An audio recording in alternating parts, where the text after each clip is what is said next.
Bonjour à tous, on se retrouve aujourd'hui sur F1 Talks pour une vidéo actu sur la F1 et le sport automobile. Tout d'abord, premier sujet, on commence par des tests Pirelli. En effet, après le Grand Prix de Bahreïn, quelques pilotes participaient à un test de Pirelli sur le circuit de Sakhir, concernant les futurs pneus 18 pouces, dont l'introduction aurait dû avoir lieu cette année, mais qui a été repoussée à l'année prochaine. Les pilotes chargés de réaliser ces tests étaient les deux pilotes Ferrari, Charles Leclerc et Carlos Sainz, et les pilotes Alpine, Esteban Ocon et Fernando Alonso. Carlos Sainz fut le premier à effectuer ces tests avec des pneus prototype 18 pouces, c'était mardi matin. Il a utilisé au total 7 sets de gomme et a tourné 54 fois autour du circuit. Charles Leclerc a pris le relais l'après-midi avec 87 tours. Pour les 2 jours suivants, c'était les deux pilotes alpines qui effectuaient ces essais. Mercredi, Esteban Ocon a effectué toute la journée de test. Il a réalisé un grand nombre de tours avec 100 au total. À l'issue de ces tests, il a partagé ses impressions. Donc pour lui, c'était sympa d'apprendre les différences entre les 13 et 18 pouces. Certaines choses étaient positives, il y a des choses sur lesquelles travailler, mais dans l'ensemble, c'était plutôt bon selon lui. Hier, c'était au tour de Fernando Alonso qui a fini les essais Pirelli en bouclant 64 tours. C'est assez intéressant pour les pilotes qui participent à ces journées car ils pourront avoir de l'expérience et un ressenti avec ces pneus.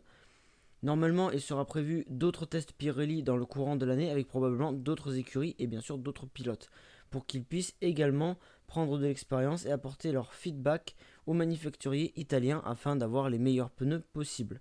Voilà donc pour ces journées d'essai Pirelli. On passe maintenant à quelques infos sur la préparation du Grand Prix de Monaco. On a en effet quelques infos à ce sujet puisque les installations sont terminées du côté de la zone portuaire à Monaco. Vous pouvez voir d'ailleurs quelques images. Elles avaient commencé un peu plus tôt que d'habitude, le 23 février, en raison du fait qu'il y aura 3 courses cette année, donc le 12e Grand Prix historique de Monaco, du 23 au 25 avril. Également le 4e Monaco e-Prix, samedi 8 mai, pendant toute la journée, qui aura lieu sur le circuit F1 cette année pour la première fois. Et enfin, bien sûr, le 78e Grand Prix automobile de Monaco du 20 au 23 mai. Depuis hier, c'est du côté du casino que les installations ont débuté. L'Automobile Club de Monaco a également profité de l'occasion pour dévoiler l'affiche officielle du Grand Prix de Monaco. Vous pouvez la voir ici. Et pour le Grand Prix historique, le programme a également été annoncé et vous pouvez le voir en détail avec les séances d'essais libres le vendredi, les qualifications le samedi et les courses le dimanche. Vous pouvez voir aussi les 7 différentes séries de voitures historiques présentes à l'occasion de ce week-end. Concernant l'organisation, l'Automobile Club de Monaco avait annoncé il y a quelques temps que le week-end se déroulerait avec 50% de public dans les tribunes. En tout cas, la billetterie devait être ouverte à moitié selon l'organisation, c'est-à-dire que on pouvait acheter des tickets, mais il y avait une certaine limite. Il n'y a cependant pas eu de nouvelles infos ces derniers temps. On peut juste également se poser la question du déplacement des spectateurs, c'est un peu flou concernant cela. Voilà pour quelques infos, en tout cas concernant la préparation du Grand Prix de Monaco. On continue avec des news concernant le Grand Prix d'Australie. Donc comme vous le savez peut-être, il aurait dû accueillir le premier Grand Prix de la saison, comme depuis plusieurs années, mais il avait été reporté en fin de saison. Il avait par ailleurs été annoncé des travaux afin de faire évoluer le tracé. Les organisateurs du Grand Prix d'Australie ont ainsi dévoilé hier le nouveau tracé du circuit de l'Albert Park que vont emprunter les F1 au mois de novembre prochain. 7 des virages du tracé de l'Albert Park de Melbourne sont en cours de modification, dont 2 ont été entièrement supprimés, permettant davantage d'occasions de dépassement et favorisant des courses plus rapides et plus compétitives selon les organisateurs. Dans le cadre des modifications, le virage 6 sera élargi de 7,5 mètres, permettant une augmentation de la vitesse sur le circuit d'environ 70 km/h en 2021. La vitesse minimale actuelle de 149 km/h devrait donc être de 219 km/h en 2021.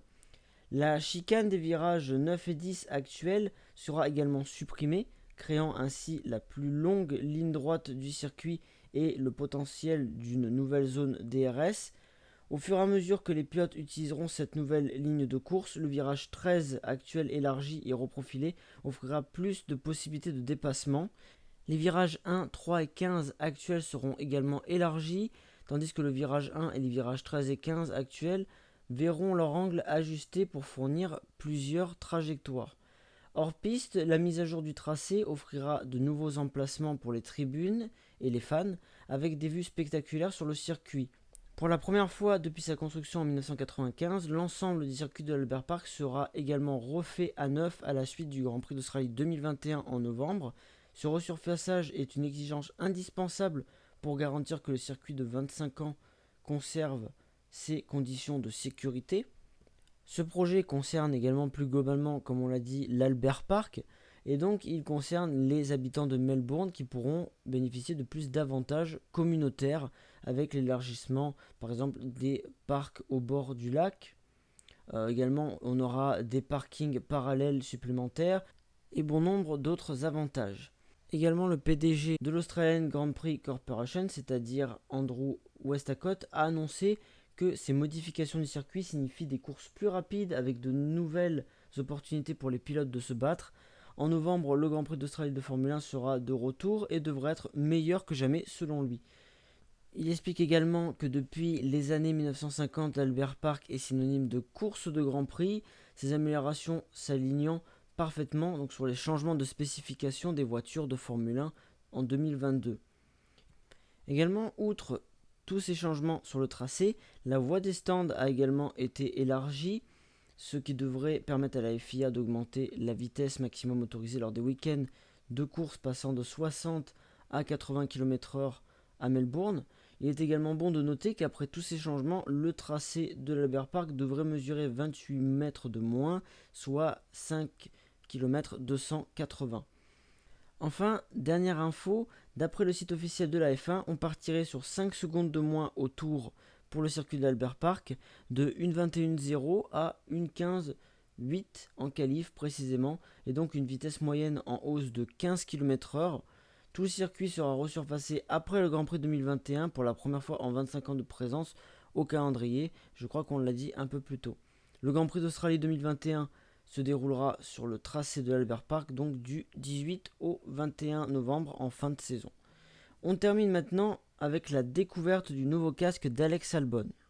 Alex Albon, troisième pilote AlphaTauri et surtout pilote Red Bull l'an dernier, a présenté son nouveau casque cette saison. Vous pouvez le voir ici, il l'a présenté dans la semaine.